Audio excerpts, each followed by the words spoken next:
Stop. Did you leave? No. Okay, y'all. Today's episode, we're going to talk about overlapping seasons. Because let's be honest, as a sports mom, one season does not end and another begins. They all pile up over each other, under each other, running through each other. And we're going to talk about it. All right, Celeste. What seasons have overlapped for you? Well, now with this new adventure, well, it's not a new adventure, but right now it's getting ready to be baseball conditioning and football. That's for the oldest child. For the youngest child, it will be basketball and football. And the overlap with two kids, the age gap helps with that. But it can be a lot. I think the overlap that's going to kill me is the overlapping of the monies, because I just spent all this for baseball season, and now we got the money up for basketball season, and what are we doing? Girl, talk about them fees. I went through and added up all the fees I paid at the beginning of the year, and I think it was like $600, and Yeah. that's for one child. And then think of all the fees come all the what? Fundraisers.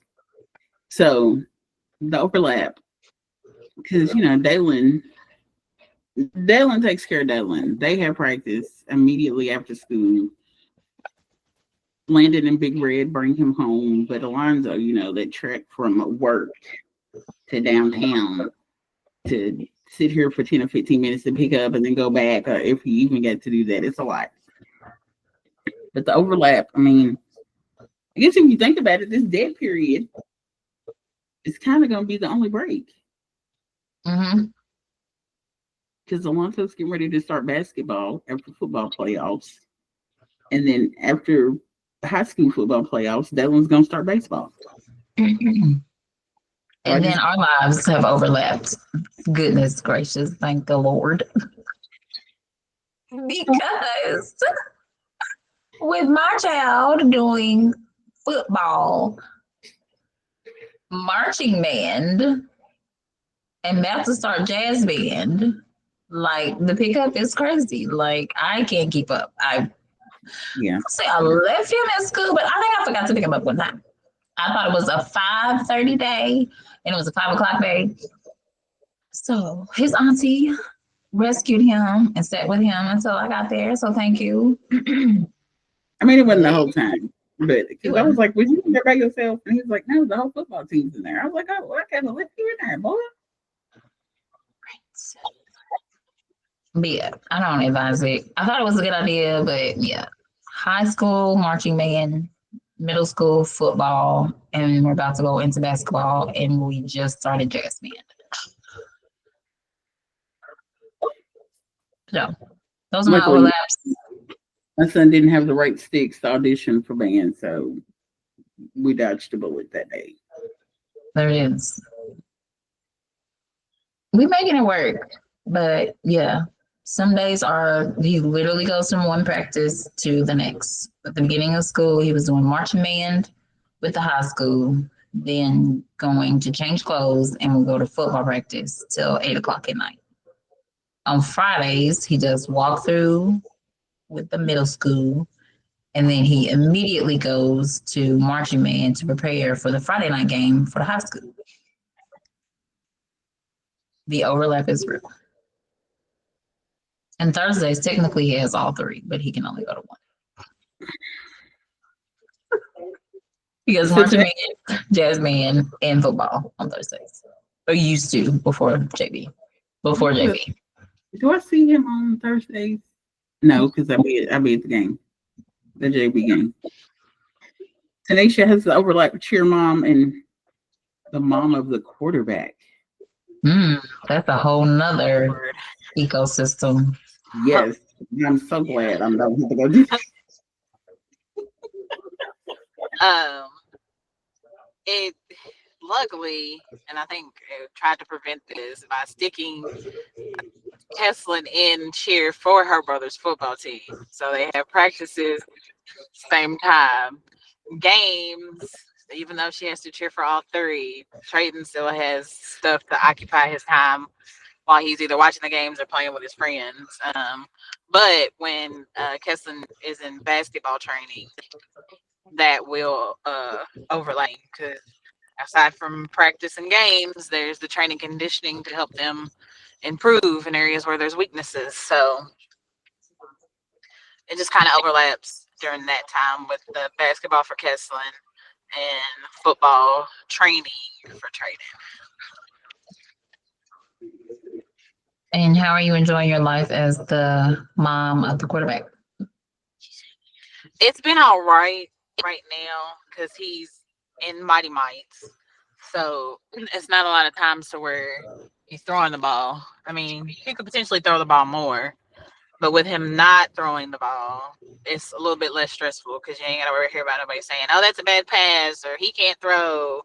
I will say this weekend, however, I did reach my first encounter where somebody was like, stop throwing the ball. And it took everything in my power to not turn around.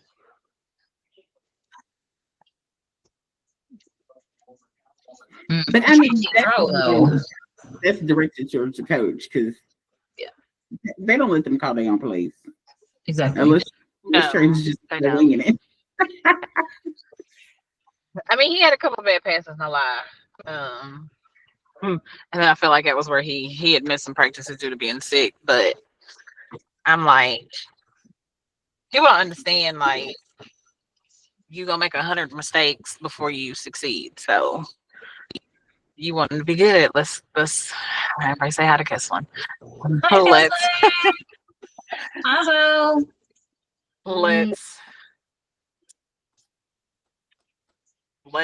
allow them to fail here and there so they can learn from that failure and mistake. I'm sorry. What do you enjoy about the busy season, and then what do you dislike about the overlap? I guess my overlap is you got the worst overlap of all. So mine, there's really no complaints. It's just keeping it all clear in your head. Yeah. Like, okay, it's Thursday night. I have a middle school football game. It's Friday night. I have a varsity football game. It's Saturday. I have a varsity middle school game, and then Sunday you off. And then are we practicing this Monday? Are we not? Do you have a banquet? Do you not? Do you need to be somewhere? Do you not? Is it a parent meeting tonight? Is it not? Yeah. I gave up on parent meetings. I tried it. I mean, I feel I would have. No, I gave up. I was doing really good at first, and then band started to kick my butt. Like, where did these emails come from? How did I miss 3 signups for turning in permission slips? What happened to my life? Like, and luckily the band instructor loves Tyrion, and she called me on my cell phone, was like, hey, Miss Webster, we really want him to go. He hasn't turned his permission slip in yet. And you feel horrible as a parent because I usually keep up with stuff, but it's just got way too hectic. So I'm that same. I do not like not being able to keep up with it. I do like the different communities. Like your football parents is different, your band parents is different, your basketball squad is gonna be different. So I call it my mom circles. So my mom circles are different for each group of people.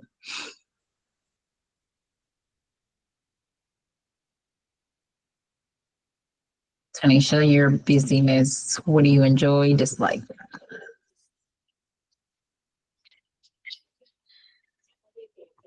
It gives them something to do and gives them time outside of the house. Because for me, it's almost like I slightly wish it could overlap because Kesslin's stick because we going everywhere with Trayden because she hasn't she's really good at basketball so far, but there isn't a sport that is like, oh, we gotta drive her in there, let's push her hard yet because she's just getting started. So I wish there was more time to discover her talents just like we had with Trayden. So I almost wish it could overlap, but then being the parent that has, the responsibilities over the weekend is just challenging. So, but I do enjoy them being out there, seeing them grow, seeing them be give their all and do the best that they can. So and come out of their shell because Kesslin, she ain't about that cheer life, but she's pushing herself. Yeah. And the basketball life, boy, I can't wait to see her play I defense the whole game again. I'm ready. cut it out. Um, and then with Darian coming off 2 seasons of injury, he went through the beginning of the season like not comfortable being out there, very reserved. And the coach mentioned something about it this Saturday. And he was like, once he got over the fact that, okay, I'm not going to get hurt, or at least got that mentally out of his head, he started to play his normal game. But we had to have a heart-to-heart conversation. I was like, are you scared you're going to get hurt again? And he was like, yes. I was like, look, you still got to play your full game. Like, you're going to get hurt if you're trying to play reserve. So you might as well go all out. And you know how to tackle better. Most of the times when you got injured, it was because you weren't using good techniques. And you know how to do better. So use the right techniques to prevent injury. I mean, he's doing good. Doing good from there. Do you really think this is his last football year?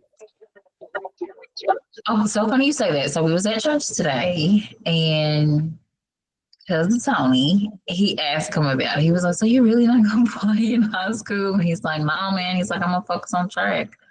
And I was like, I feel like I have been pushing that message, but to hear him say it was like, okay, it's not. I'm not saying it. It is him. Like everybody else is get in line.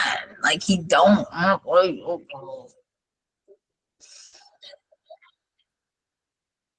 we'll see. You know, things could change. Peer pressure, your friends playing and doing all the things, but we'll see. But in my heart, I think this is the final quarter.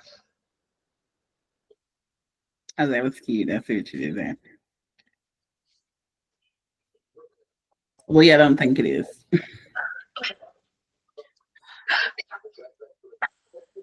I'm telling you, their boy's heart is set on going to a HBCU and being part of a drum line and a drum fraternity. He's going to North Carolina A&T. I see it on this day. That's what he said. All right. Okay. So, and there's no room for overlap next year. So, and I'll be seeing on social media where the football players be performing at halftime. That must be a different type of program because as much as he got fussed at this year for doing both, I just don't see that at the next level. The flexibility and the encouragement to be multi-talented. I've already seen it. And I don't want to say you have to choose. It's not encouraged, but it's not discouraged. Okay, but then people be talking out both sides of their mouth because I had a whole girl, where are you going out? Oh, Jesus. Fast.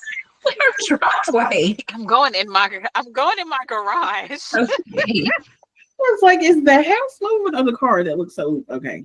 We'll let her reconnect. Because you know, sometimes me and the coach be having RN conversations. Yeah. And he was like, I hope a lot of parents just don't think that no is a direct path to manual. You got to have something else. It can't just be football. I was like, but when they attempt to do something else, you complain. You criticize for it.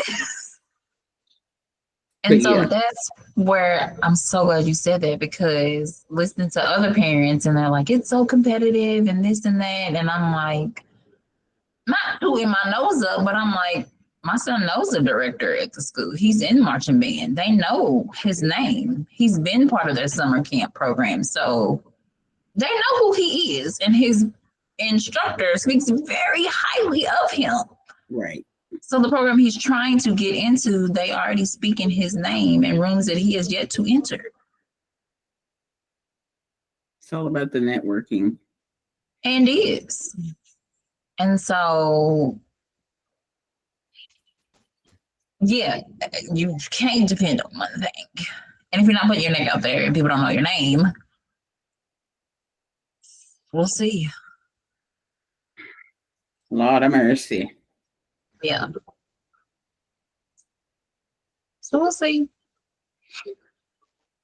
Um, but yeah. It, I think if I would have I had this conversation the other day. I'm like, I'm good at planning, but like keeping a routine, that's where I completely fell off. Because it was like Sundays, I would have my laptop up, look at my calendar, and then plug everything in there. And then once I missed like one or two Sunday meetings, everything just fell apart. I, mm, I, it's, I write things down in two different planners, and I have Google Calendar, and it just never. I think I write because I physically like to write. That's why I write. Mm. But then it's always a calendar invite that says, What are you doing? Okay, bye.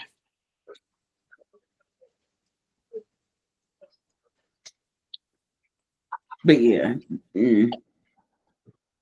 I muted her for Luckily, everybody. She'll gonna I have to don't unmute. do I do I don't do parent meetings. I haven't done any. I've done the important ones, like the first time meeting coaches, which is different with varsity because Coach Abel will meet with you every year to discuss your plan, his plan for your child on the team. Oh, that's nice. And stuff like that. Yeah, you have to meet. I think like freshman year, you have to meet with him before he will give your child their equipment. Oh, that's really nice. Yeah. And baseball, we've got a new coach this year, but those are like group settings, group meetings. Mm-hmm. And Coach Glenn, I just that was a realized he group. was name dropping. I forgot after I said it, but the middle school, that was a group setting as well. Yeah. But when I met with the high school coach, like he like, and it kind of made me mad because he told the other parents told him that was taking too long and they didn't need that. But he had a whole little. He give you a printout of all the coaches, the new coaches, the schedule, the camps that are available, and then you get to your plan for your child. And he's like, Dalen did this and he did that, and this year we're going to do this, and he might do a little bit of that, and this is what I'm going to have him do. So I knew all that before football even started. That's top notch. Yeah. But then everybody else was like, I'm tired of scheduling. It's taking too long. So this year he did it in a group setting. But like he said the other day, parent teacher meetings, if you need to talk about something, my room number is blah, blah, blah. Swing by and see me if you're in the school. Where on the other side, you get the other coach talking about, don't talk to me until 72 hours after the game. That's probably why that rubbed me the wrong way because. Well, that's technically the rule, but I think it's more so like if something happened, let yourself cool down. Like something happened Friday at the game. It didn't involve me because I'm that solo seater. I'll be looking, but I don't know what happened. But even if something did happen, that's between you and y'all. I'm a spectator.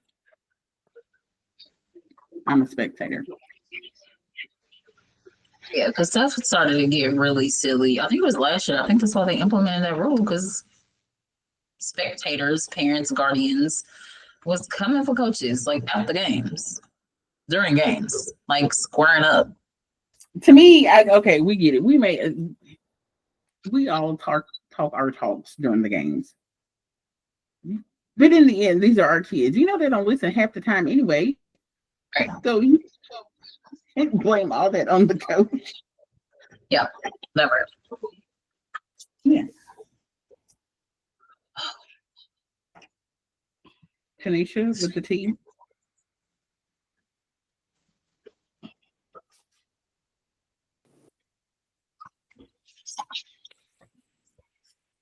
Sorry, what are we talking about? Overlapping sports is what we were still discussing. Oh, I thought the subject changed. No, you good. I didn't know if you had anything to add in. No, other than what I already said. No, with the overlap. Okay, so we can close out the. Y'all ready to close out the episode The episode of the section. segment? Oh, I was like, bro, it's only 6:57. Segment. Yes. Okay, so for parents who may have overlapping sports, what is one tip of advice you would give to them? Something that hit me in the face this weekend. You can't be everywhere all the time. Do what you can do and make time where you can. Because, I think all three of us have very flexible schedules, well, deadly, where you can, we have the freedom to move around, but sometimes you're just not gonna be able to do that. Right. And that's okay. There is parent guilt, but it'll all work out in the end.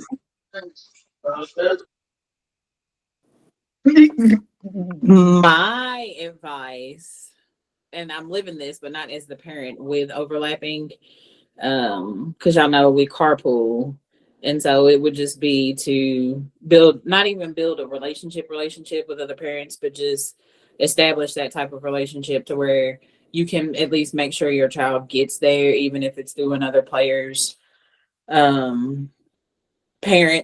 Because I wouldn't want any kid to miss out on something. If I was another parent, I wouldn't want any kid to miss out on something because they didn't have transportation. So if somebody's in the area, just the other day, one of my child's teammates needed a ride. They lived in the area, and I was like, sure, I'll come get them. Ended up bringing cheerleader and a football player to practice, but that's what I was there for.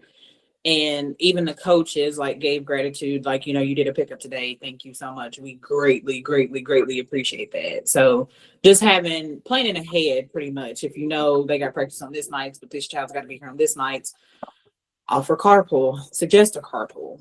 So that's my spiel. Because y'all have been my carpools, even though the varsity kids is old enough to get where they need to be safely. You've taken Precious home. You took that other little boy home. Oh, yeah. You've been my carpool, too? Well, get Kesslin meeting us there. But yeah. Having that sports community, whether it be family or not. Because it is about the children in the end. Mm-hmm. Yep. So I'll combine those two. So my episode is think about what you can control and be okay with what you can't. So I could control that my son did not have his jersey for 8th grade recognition. I could not control that. Oh, I was going to say you control that. I could not have. So I released that. And then again, building up your circle and exchanging phone numbers. I think that has been a key for me because I have a lot of so-and-so's mom in my phone. So I can hit them up or they can hit me up. Being a trusted parent, I think that helps too because other parents trust you with their kids. I went and got somebody at 10 o'clock at night the other night because they wasn't going to have a ride to the game and they spent the night with me. So last minute stuff. But being seen as a trusted person, or okay, yeah, you can come pick my kid up at 10 o'clock at night and they can stay at your house. So both ways. Finding that circle, building that circle, and being a trusted element of that circle as well.